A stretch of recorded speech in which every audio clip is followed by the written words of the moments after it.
The New Testament clearly presents Christ as a priest. Uniquely, this is the contribution of the book of Hebrews, isn't it?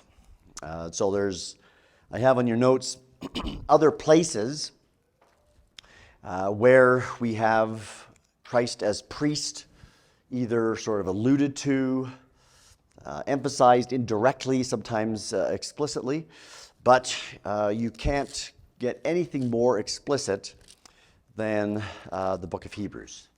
So most of the book is devoted to how Christ is the fulfillment of the priests, the one who brings a new covenant, and is thus the great high priest, right? So priestly theme in Hebrews is alluded to, or not alluded to, but it's picked up just briefly in the introduction in chapter 1, verse 3. After he made purifications for sins, he sat down at the right hand of God. It is emphasized in the very rhyme and reason as to why Christ is greater than an angel and why he has become human at the end of chapter 2. So the whole argument of why he must become human, all of the text is moving towards, right? It's Adamic themes because it's quoting Psalm 8, but it's all moving to verse 17 of chapter 2. For this reason, he had to be made like his brothers, right? So he had to become incarnate. He had to take on our humanity. Why? In order to become a merciful and faithful high priest in service to God and make propitiation for the sins of the people, because he himself suffered when he was tempted. He is able to help those who are being tempted. So in some sense, right, you could say, why did the Son of God become human? Well, to undo Adam's work, right? To restore us to our humanity, to defeat sin and death and the devil. But in the end, right, to be our great high priest, right? So then at the end of chapter 4, verse 14, we have then really from that point on in the book, all the way through chapter 10. Right, a whole development there. I mean, there's a break in terms of some of the warnings in chapter 5 and 6. But all the way through there, the development of Christ as the great high priest, right? So, I mean, the book of Hebrews, you imagine if you took it out of your Bible, right? you'd have a lot less teaching on Christ as the great high priest. Now, if you turn to Hebrews 5:1, right? So this will be in the section of the book that is starting to unpack and develop how Christ fulfills the role of priest from the Old Testament. We do have in chapter 5, verse 1 of Hebrews, a beautiful summary of what a high priest is, right? So in one verse, you have a definition of a high priest, which is great, right? So you have one verse, you find what you're looking for. So if you ask the question, what is a high priest? Well, here you go. Here's a high priest, right? So it says, every high priest is selected from among men and is appointed to represent them in matters related to God, to offer gifts and sacrifices for sins. Right? So that one verse is really quite loaded, right? So a prophet takes God's word and communicates it. But a priest stands between God and the people, right? So you have here every high priest selected from among men. So it comes from us. So obviously in Old Testament Israel, from among the men ultimately is from the nation, but not just a nation. It comes ultimately from the tribe of Levi, right? So that is all regulated by the law, right? So the high priest is selected from us. He must come from us, right? Hebrews 2 has already given us, right, the grounding for Christ being able to do this for not just Jew, but Gentile, right? Because he has taken on our humanity. He is coming from us, right? So he must come from us. He must identify. This is the idea of identification, right? He can't serve as our high priest unless he's one with us. So that's coming from among men. You also have, he is appointed to represent them in matters related to God. So here is the representational work of the priest, right? So he identifies with the people, comes from them in order to represent them before God, right? And his representational work, it's more than this, but at the heart of his representational work is to offer gifts and sacrifices, and notice that's put in the plural, for sins. That's highly significant. Right? This will show up in the atonement debates. Right? So some will say penal substitution doesn't really explain the sacrificial system because, not all of those sacrifices were guilt offerings, sin offerings. I mean, you had grain offerings, you had all kinds of fellowship offerings. I mean, that's not penal, that's not paying a penalty or legal.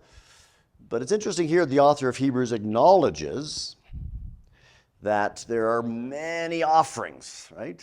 So if you go back to Leviticus 1 through 8, all the various offerings are given. There are many gifts that are offered, right? Day after day, Day of Atonement, and so on. But at the heart of the entire system, right, is for sins, right? So the problem that is being dealt with, despite all of the gifts and offerings, is the problem of sin. Of course, this gets picked up in 1 Corinthians 15 saying something similar. Why did Christ die for us, right? Christ died for our sins, right? So at the heart of his priestly work, right, is he's offering gifts and sacrifices. Now, of course, with him, he's offering himself. And what's he offering? For sin.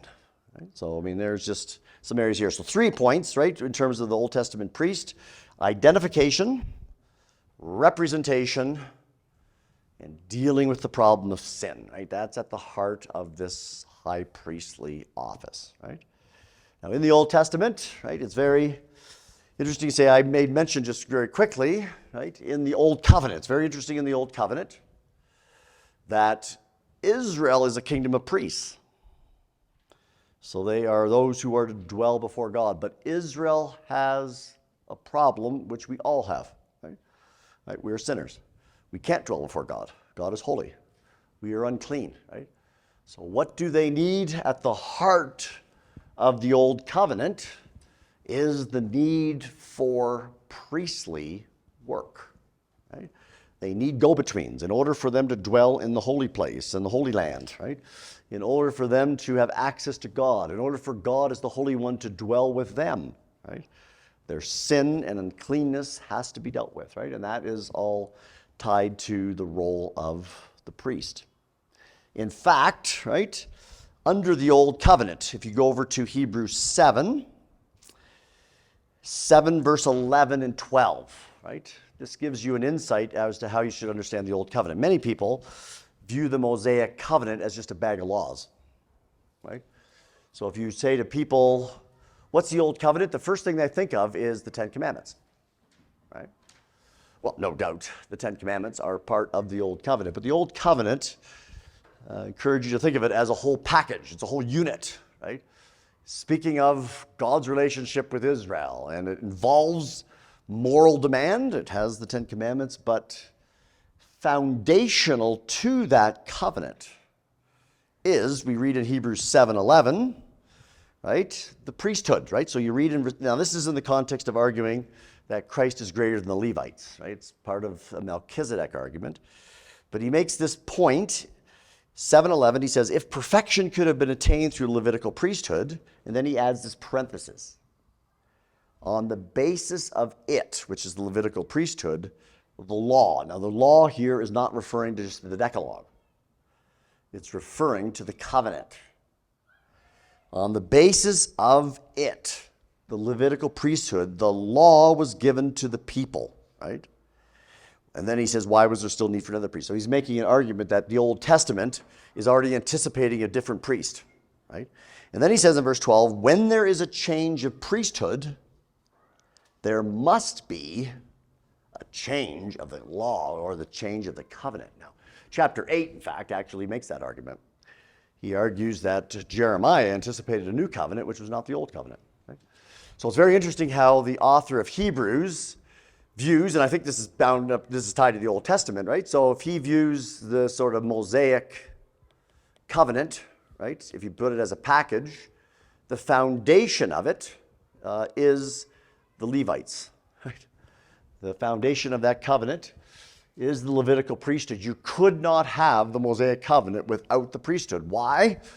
Because they're sinners, right? So it just shows you how much, right, in order for fallen people to have access to God, for God who is holy to dwell with them, for God to be their God and we to be his people, which is covenant language, we need atonement, right? We need the forgiveness of our sins. We need a priest and so on. So, I mean, that's all tied to the Old Testament. Now, as it comes to the new, right, Christ fulfills that. He's the great high priest.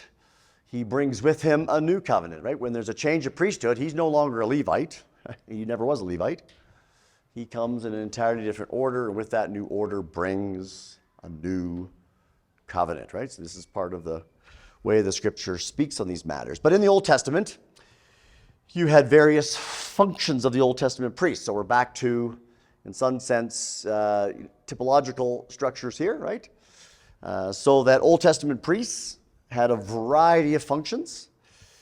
They represented Israel in God's presence, right? That was graphically portrayed by the high priest in the Day of Atonement, where he'd put on his garment, the 12 gemstones representing all the 12 tribes of Israel, and he would walk, after he dealt with his own sins, he would go into the Holy of Holies once a year with Israel on his body type of thing, representing that nation before them, right?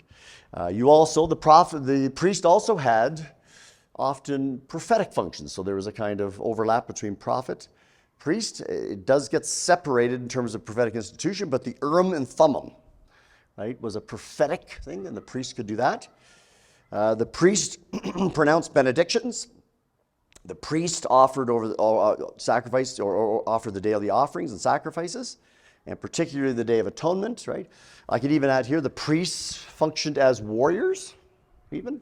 It's always the Levitical priests who go first with the Ark of the Covenant, and they go to war, right? So they are functioning in that way. So the priests had multiple functions. They had a teaching function as well. I should have added that there.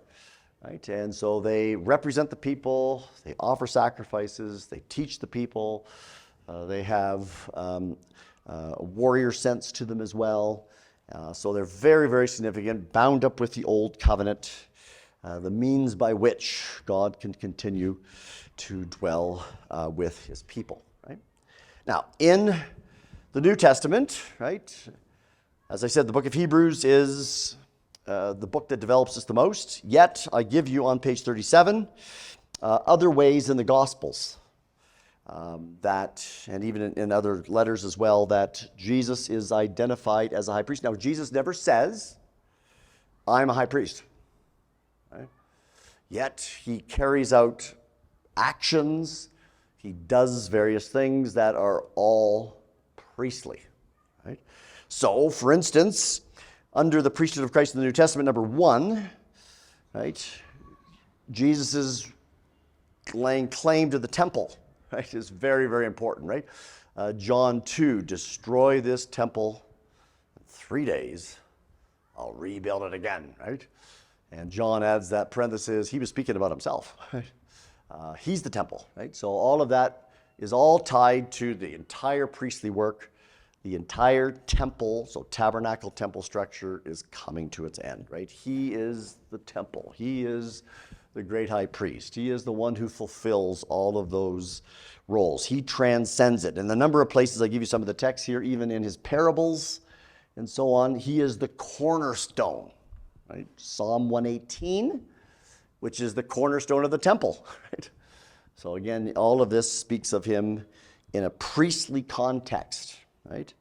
Intercession. Now that gets intercession, right? Intercession is a prominent part of his entire ministry. Now, we have intercession, right? So throughout Jesus' ministry, he prays, sets aside time for prayer, and particularly John 17, right? John 17, we don't have the heading in the Bible, but often this section is called Christ's high priestly prayer, right? And so in John 17, we have his prayer for himself, his prayer for his disciples, and his prayer for us, right? For all believers, right? So you have, right, his intercession on the night he's betrayed in the Garden of Gethsemane and so on, as he goes out of the upper room, interceding, praying the disciples will not be cast off, praying for those who will come, which is a reference to us. And then in Hebrews, obviously with his intercession there's strong emphasis on him as going into the heavens, interceding for us, right? And you have, Hebrews 4:14, gone into the heavens. We have a great high priest who's able to sympathize. Let us approach the throne of grace. And then picked up in chapter 10 and so on, where you have chapter 7, particularly when you have with his emphasis with Melchizedek. So he is holy and blameless, offers himself, and meets our need, and so on, right? So, I mean, here you have, we'll come back to some of these intercessory themes, but you have that presented, and that's a priestly theme that is given. His death as a new covenant sacrifice, right, is priestly. His being viewed as the Passover lamb is functioning in a kind of priestly sacrificial context. Benedictions, his sinless life, so on, that is there. Romans 8 in exaltation. Christ makes intercession for his people at the right hand of God. Jesus is presented as our advocate, right? So 1 John 2, the one mediator, and this is now priestly language. So I mean, very clearly, it's not just the book of Hebrews that presents him as a priest, right? Jesus' forgiveness of the paralytic, right? So in Mark chapter 2, right, your sins are forgiven, right? So there, right, he's forgiving sins in the old covenant, right? You would go to the priest to have the forgiveness of sins. And here you have outside of the temple, right, he is the one who pronounces forgiveness of sins, right? So all of this is a priestly act, right? And so many, many ways, it's not just the book of Hebrews that gives us Christ's priestly work, but the book of Hebrews is the most detailed, right? And the way, of course, the key question that the book of Hebrews asks and answers, right? It's the only place that you have this in terms of the entire Bible, right? And this would be a crucial apologetic issue, theological issue, apologetic issue with the Jew, is that Christians are claiming that Christ is the great high priest. But the problem is, right, under the old covenant, right, all that we know about priests come from one tribe, right? They come from, and I give you that note there under page 38, key question. In Israel, the office of priest was reserved for Aaron and his direct descendants. Even other members of the tribe of Levi were excluded, right? So this was no other tribe, only Aaron and his sons.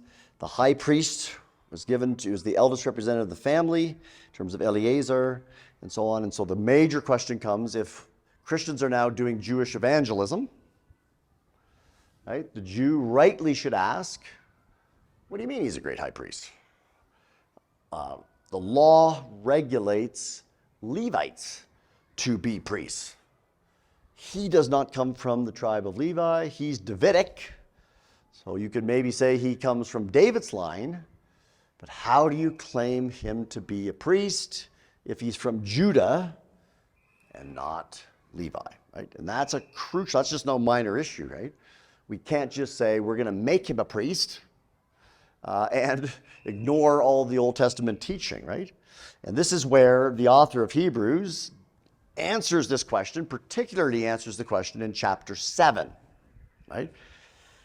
But it's a whole detailed answer, and even chapter 7 is part of an entire section, right?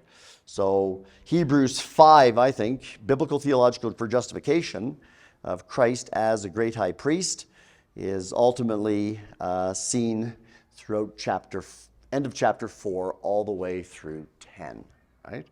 And there, I think this is how the author argues, right? So we are dealing with, right, a type to an anti-type relationship, right? That's being unpacked. So we have Levites, right? And then we also have, as they point to Christ, right?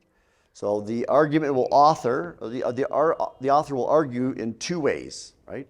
So he'll argue, one, the Levites, right, as types, patterns, the high priest as types and patterns of Christ to come, right? In their office, what they do, Christ comes and fulfills everything that they do, right? So they typify similarities to what Christ is as great high priest, yet he comes as greater, but he fulfills their role, he fulfills their calling, he fulfills it in every way. So in that sense, he fulfills, right, the role of, we'll just say HB here, of the high priests of Israel, the Levites, right?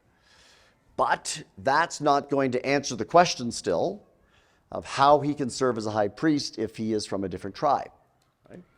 So he not only fulfills that role, but he also, we could say here, transcends, right?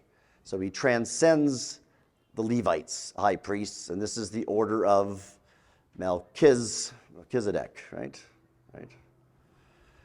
So here's a dual argument that the author is making. So all of it's built in typology. So he fulfills what they are, but then he also transcends them. And the argument that he's making here is all from, right, the Old Testament, right? So he's saying, if you understood the Old Testament properly, you would not only look for one who would fulfill the role of the Levites, but also not be a Levite, right? And that's not the New Testament reading back on the Old. It's the Old Testament already prophetically anticipating these things, right? So let me just give you an example of that. The first one, number 1, I think you can find this. All of this is taught in Hebrews 5, 1 to 10, right? So the comparing, contrasting with the Levites, fulfilling their role, Hebrews 5, 1 to 10. You also have it in chapter 8, a little bit in chapter 8, chapter 9 and 10, right? Everything there is a Levitical contrast, right? So this, number 1, there's where he shows over and over again, Levites are this, Christ is this, but he's greater. And then 2, the transcending is found particularly in Hebrews 7, right? So there, together, you're going to have a dual argument, right? So what they're called to do, the Levites, he does in greater. Yet, the Old Testament says there's coming a great high priest who's not a Levite, right? So just an example of this, 5, 1 to 10. Notice here how there's always similarity and difference, comparison, contrast between the Levites, right? So we've already read verse 1 in terms of what a high priest is, comes from among the men, represents them, offers gifts and sacrifices for sins. And then notice what he says about the high priest. He is able to deal gently with those who are ignorant and are going astray, since he himself is subject to weakness, right? So there's some kind of sympathizing work that a high priest has. He too is weak, so he can sympathize with his people, right? So that's what a high priest is. This is why he has to offer sacrifices for his own sins, as well as for the sins of his people, right? So he sympathizes with them. He identifies with them, right? So there's something that a high priest does. And then it says, no one takes this honor upon himself. He must be called by God, just as Aaron was, right? So he's sympathetic. So he comes from them. He's sympathetic. He doesn't just make himself a priest. He has to be called by God, right? Then notice in verse 5, so Christ, right? So you have all of this sort of description of high priests. They describe the priesthood a certain way. And then it says, so Christ, right, did not take upon the glory of becoming a high priest. So he's picking up verse 4, right? No one takes his honor upon himself. Well, Christ doesn't take the honor upon himself, right? He now is appointed, right? So there's a similarity but difference, right? The high priest is appointed, called. Well, Christ is called, right?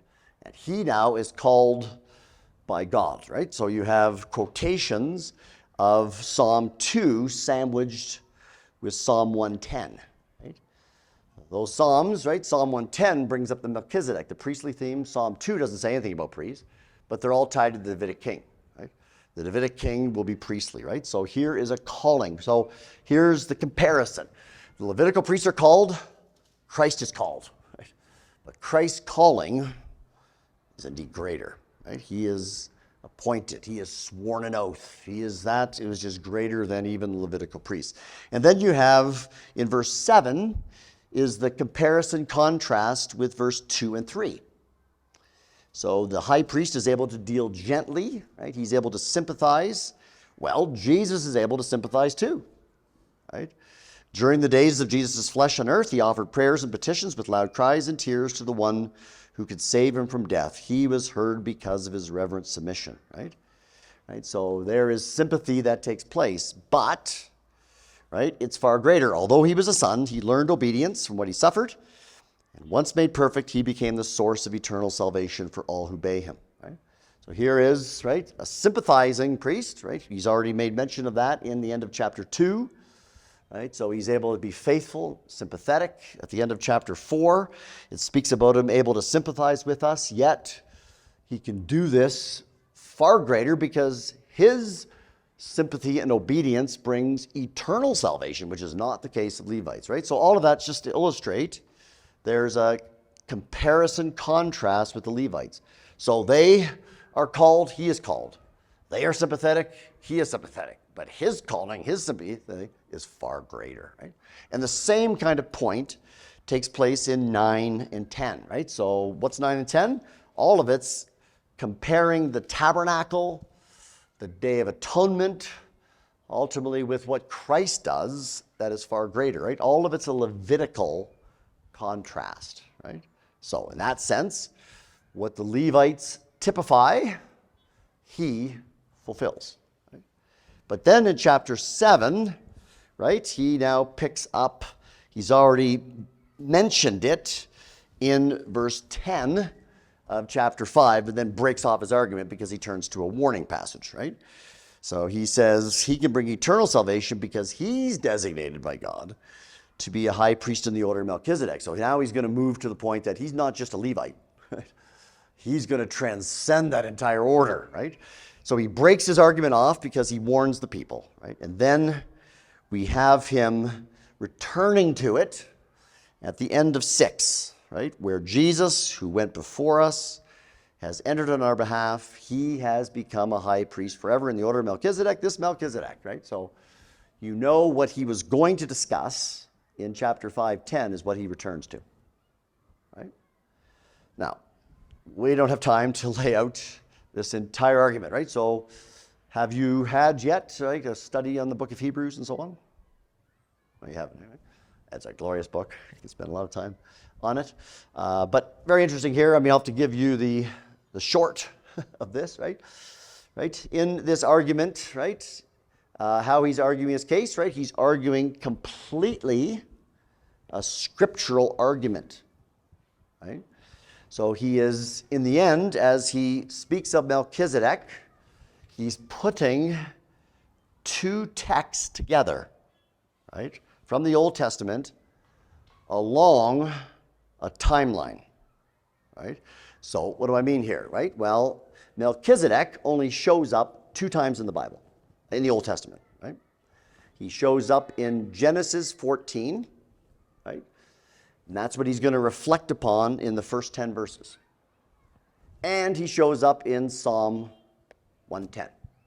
And of course, Psalm 110 is a pretty crucial messianic psalm, right? Now, these texts, in terms of a timeline, right?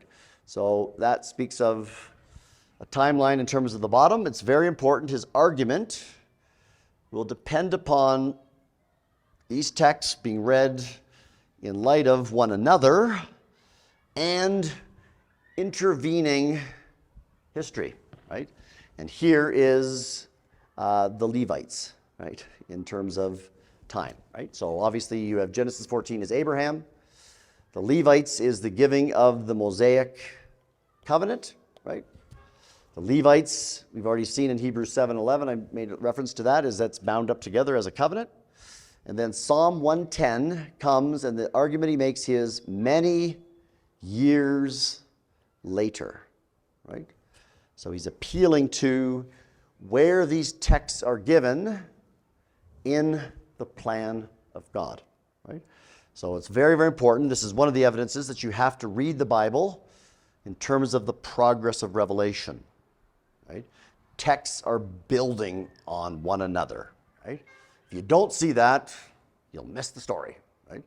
And so this is what he's getting at here. So in 7:1-10, he draws just some conclusions from Genesis 14.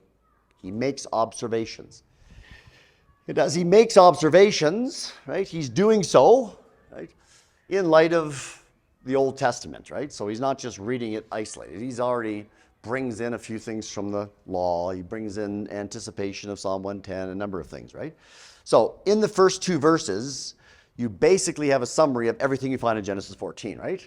In Genesis 14, Melchizedek is like a blip on the screen, right?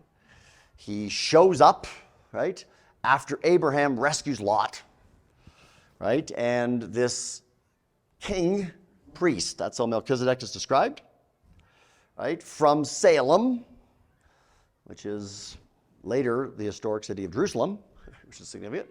So he is a priest king from Jerusalem, or Salem at that point, priest of the Most High God, right? So clearly he's identified as a God-fearer, right? So a worshiper of the true God, right? Abraham is the worshiper of the Most High God, so is Melchizedek, and he is the only priest king that we have prior to ultimately that being picked up with Psalm 110, right? And as he meets Abraham, right, the interaction goes, he blesses Abraham.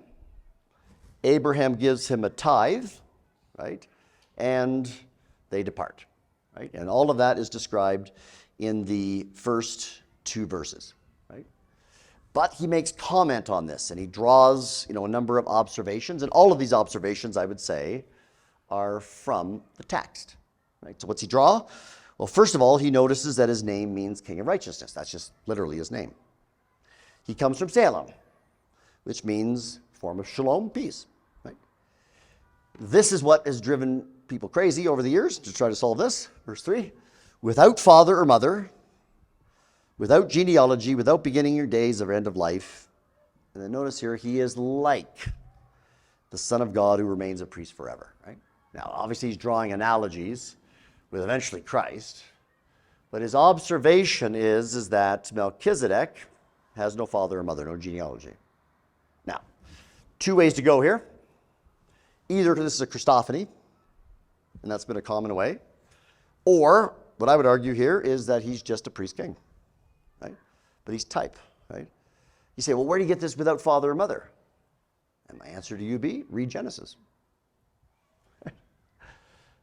Genesis has genealogies everywhere, but you'll never find Melchizedek's. Go for it. Prove me wrong. There's no mention of him, right? So everybody who's anybody has a genealogy, but he is just quietly absent. Now, I think what the author of Hebrews is assuming, right, is God gives us scripture. That detail is left out. He's noticing it, right? But he's also doing so, right, because, it's almost as if, in the text, it's almost as if he lives forever. Now, I don't think he does, but that's why he says he's like. Right? So he's already drawing some kind of analogy. But so far, he's simply making observations from Genesis, right? And then I think verse 4 becomes very, very important, right? Just think how great he was. Even Abraham, the patriarch Abraham, gave him a tenth of the plunder. Now you got to remember, obviously you have to remember who Abraham is. Abraham is the one who is the hope of the world. Through him is the promise of the seed, right? I mean, everything centers on Abraham, yet Abraham is giving deference to Melchizedek, right? He is giving him a tithe. He's basically saying, you're greater, right? And then he notices, and this is, of course, where he's bringing in later Revelation, right? Interestingly enough, Melchizedek is a king priest, but Abraham gave him a tenth. But you know, who else received, what kind of other priest received tenths? The Levites did. They receive it from their own brothers, right? They had no land allotment. They received a tithe. Interesting, right? Abraham, who eventually all the priests and all of Israel comes from, is giving deference to this king priest, right? So he's drawing parallels. Even the giving of that tenth to Levi, right, is already in some sense predated here, right? So he's simply drawing conclusions saying how great this man is, and there is a sense in which he then draws Abraham is lesser than. And all of those who come from Abraham in some sense are lesser than. And who comes from Abraham? Right? Levi. Right? So there's some sense in which he's saying, and he can't make the full argument here, but he's basically saying, right, in kind of shadow form here, it looks like, right, Melchizedek has a king priesthood that is even greater than Father Abraham, greater than even possibly the Levites and so on, right? So he just leaves it there. So far, all of those are just simply observations from Genesis 14. And I would say, yeah, those are possible. Right? He's not making anything up. He's just looking at the text. And now he's bringing in a few things from later Revelation. But that's sort of his commentary on Genesis 14. But if that's all you had, so think if this is all you had. So if this happens, you'd say, who is this guy? And then if he never showed up again, you'd forget about him. Right? And in fact, that seemed to almost be the case. Right? A lot of years go under the water, under the bridge, right? So you've got Genesis 14, and then, you've got many years, and eventually, Abraham has many sons, right?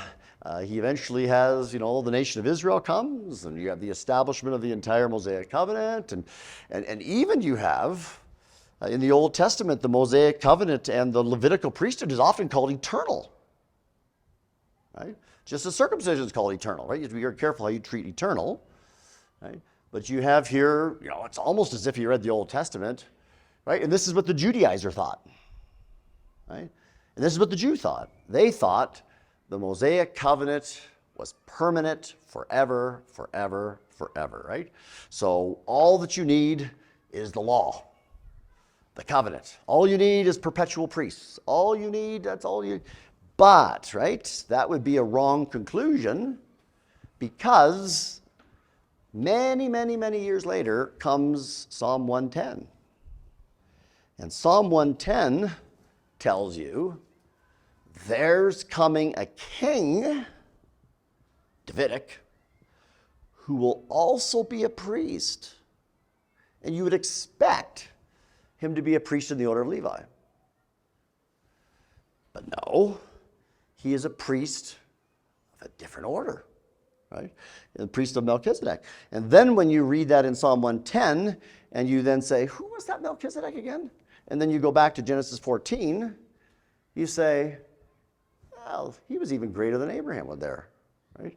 And so you're putting text together with text. So this is why he says in chapter 7:11, if perfection could have been attained through the Levitical priesthood, on the basis of it the law was given, why was there still a need for another priest to come, right? So his argument is if the Mosaic covenant was eternal, if it was all that you ever needed, which the Jew thought, and the Judaizer, right? If the Mosaic law was forever, then why would God speak of its end? Well, how does he speak of its end? He speaks of its end because he speaks of a priest of a different order outside of Levi.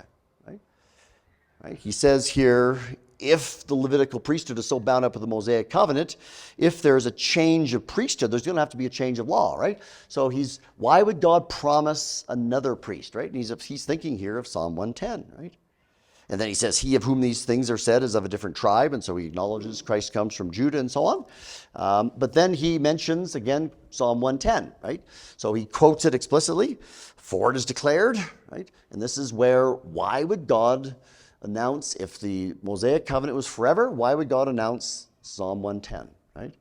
And then he draws from this, verse 18, the former regulation, the whole Mosaic covenant is set aside because it was weak and useless. Now, the old covenant was God-given, but it was never intended to ultimately save. This was the problem the Jew didn't realize.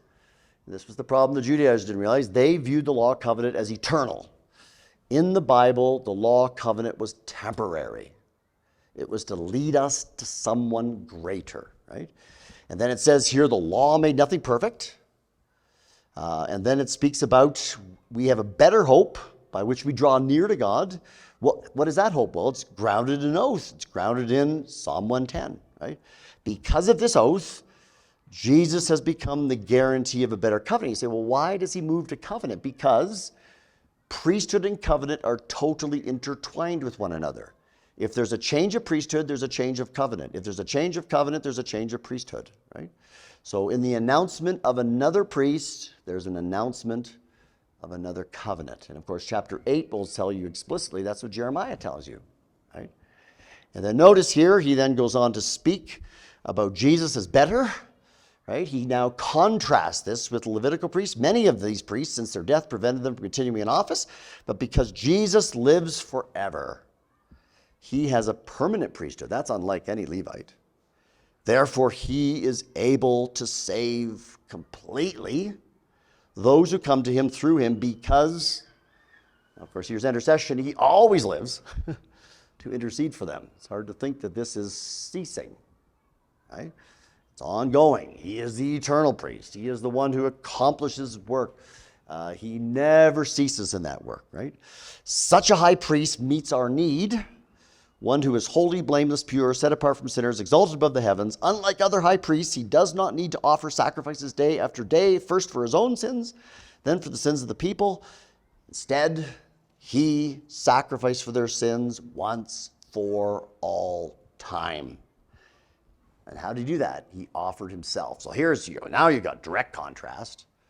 But those priests would typify this. But in the end, the Old Testament anticipates a king priest who will offer himself, right, who will be the suffering servant, Isaiah, who will bring permanent end to that old covenant and bring a new covenant, right? And then notice what he says here in verse 28.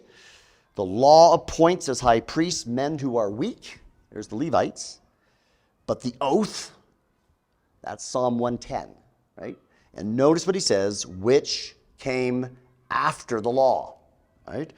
Appointed the Son who was made perfect forever, right? So what he's doing here is, as you're reading Scripture, you're introduced to Melchizedek, who already, is pretty important, right? He looks like he's greater than Abraham, but what do you do with him? It's hard to know. Many, many years go by.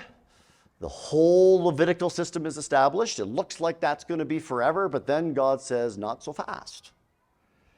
There's coming a priest king, right? Patterned after Melchizedek, but this priest king will bring now a rule that lasts forever, a covenant that lasts forever, and so on. And that's how he makes his argument. But notice he's making this on the basis of the Old Testament, right? He's saying if you read your Old Testament properly, you would begin to realize that there was coming a new priest, a non-Levitical priest, a new covenant, and so on. And then, of course, as I said in chapter 8, the same argument is made, right? Look at verse 7.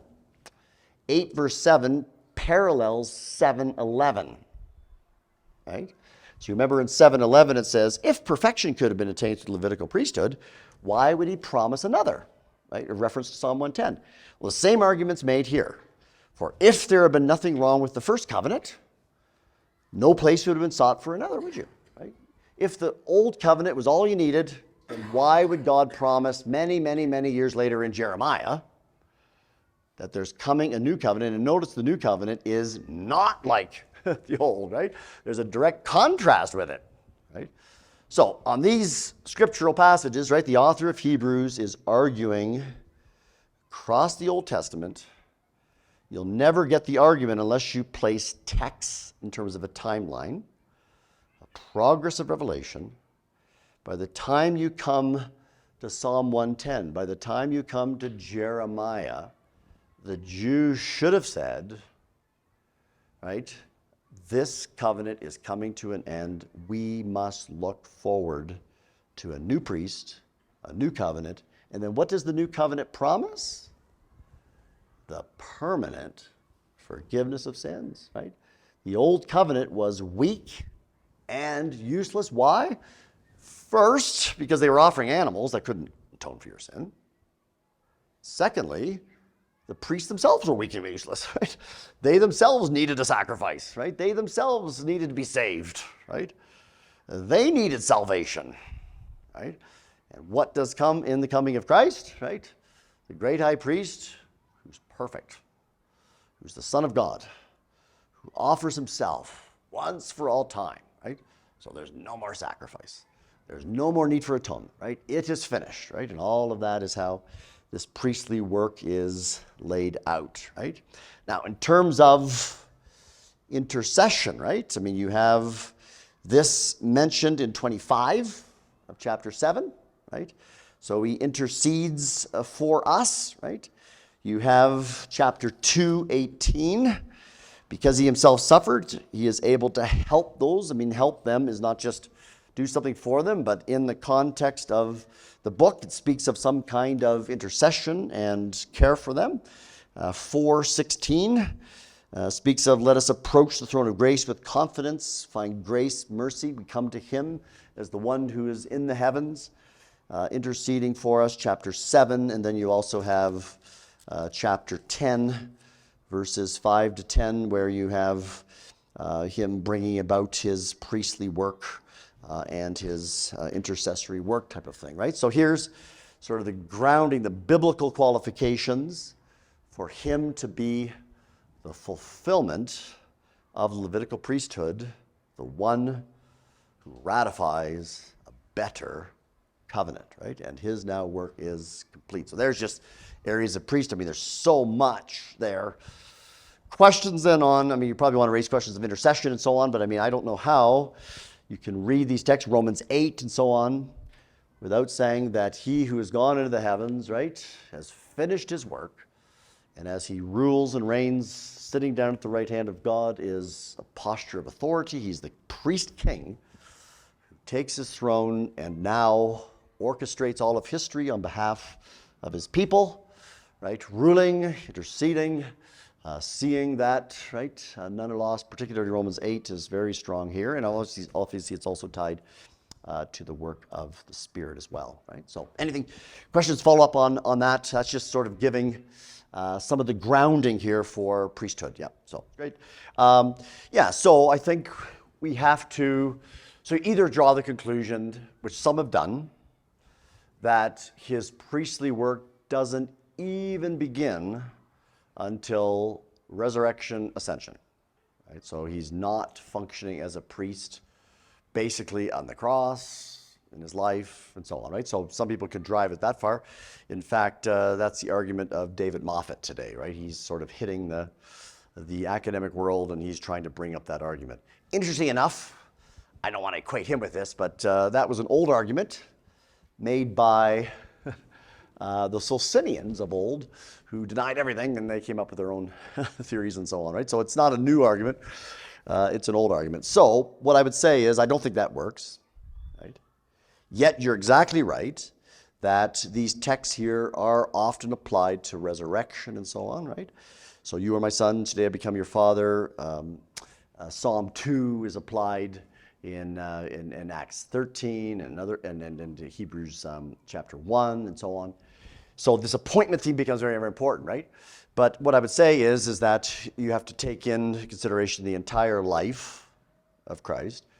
So he is functioning, right? So he's seeing himself in relation to the temple, but that temple's not fully destroyed until death, resurrection, so on. He's forgiving sins, but he doesn't ratify the new covenant until death, resurrection, so on, right? So that he can be functioning. I think I would argue that as he enters into his mediatorial role, and that would begin at his baptism, right? So the uniqueness of that baptism. Why do all the Gospels account for that? Why do all the Gospels say very little about anything except until that 30 years old? Because he's stepping into his office, right? He's now acting on our behalf. And so I would say he's taken on the role of king, of priest. He's doing that, yet the full ratification of that, the full securing of that, the full achievement of that. It's the same way with the kingdom. At his very coming, he says, the kingdom is here, right? Yet the kingdom is not secured until his death, resurrection, ascension, so on, right? So these events must then occur. So he is truly appointed at his resurrection. Yet you can't have resurrection without death, without life, and so on, right? So I think these texts are not saying you then have to say it's here and nowhere else, right? It's picking up the whole course of his ministry and then supremely saying, yes, this death brings a sacrifice, right? Once for all time. But if there was no resurrection, you would never know that that sacrifice did anything. The resurrection is organically, intimately tied to his death, right? The two are inseparable, but so is ascension, right? So is Pentecost. I mean, all of these events are actually essential to his entire finished work, right? And so some of the texts will put the emphasis on here and here because you publicly see his appointment, right, and the resurrection, but see it at ascension too, right? So that's how I think we should understand that. So we see it over the whole course of life, and then you see that in the Gospels and how they're laying out the beginning of his ministry, the inauguration of the kingdom, the ratification of that. With him, in some sense, he is bringing a new covenant, yet that new covenant really is not put in place. He still functions under the old covenant until resurrection, doesn't he? He's still, when he's healing people, go to the priest, deal with your leprosy, go here. So there's that transition. So in history, in redemptive history, there's some transitional periods, right? In that the whole first coming of Christ brings the new covenant, but it happens in some sense in stages, right? And I think by Pentecost, it's all done, right? I mean, so you say, well, by the death of Christ. No, you need resurrection. You need ascension. All of these events are crucial in bringing that priestly work, that kingly work, his whole mediatorial work in his first coming to pass, right? So here thinking of Hebrews 9:24. For Christ did not enter a man-made sanctuary. There was a copy of the true one. He entered heaven itself, now to appear.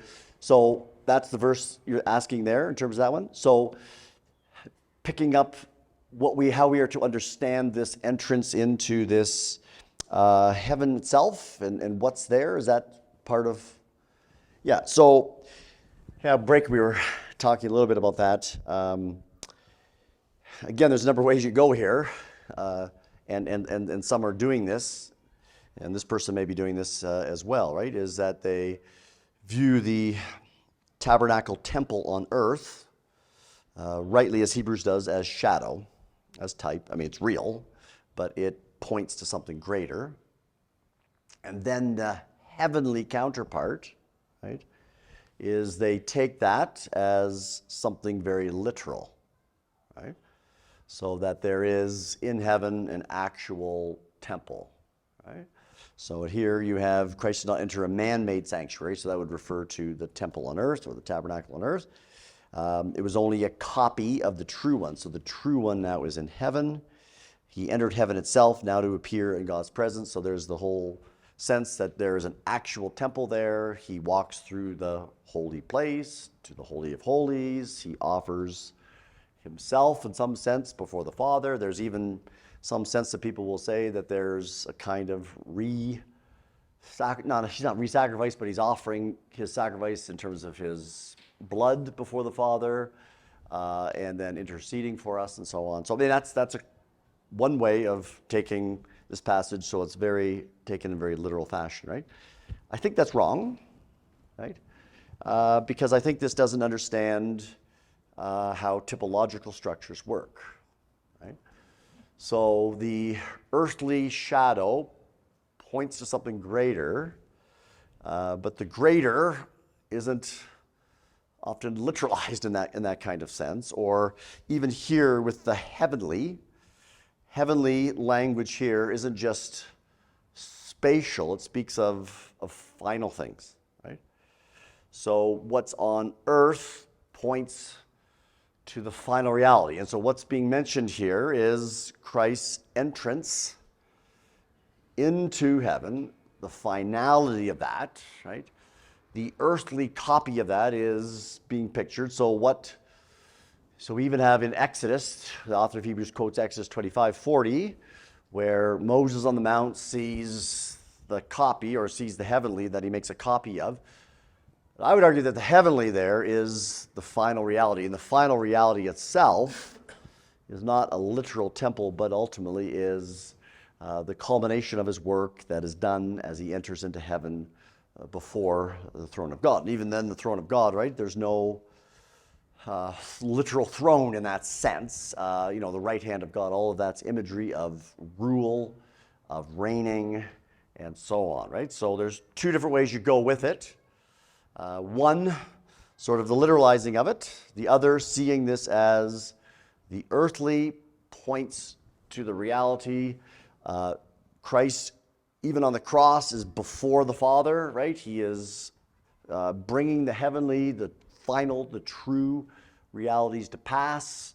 His entrance into heaven is speaking of the culmination of all of that, which the earthly temple only could foreshadow, right? And so I think we have to be careful how we understand these typological structures, right? So that's a whole discussion of itself, how we understand Hebrews, how he is understanding typology, how he's understanding heavenly, earthly, and so on. So I take earthly to mean what's on earth, but also heavenly in terms of the final reality that is now what that points forward to. Right? So there is discussion on that, and Hebrews scholars, right, debate this, and it's an ongoing debate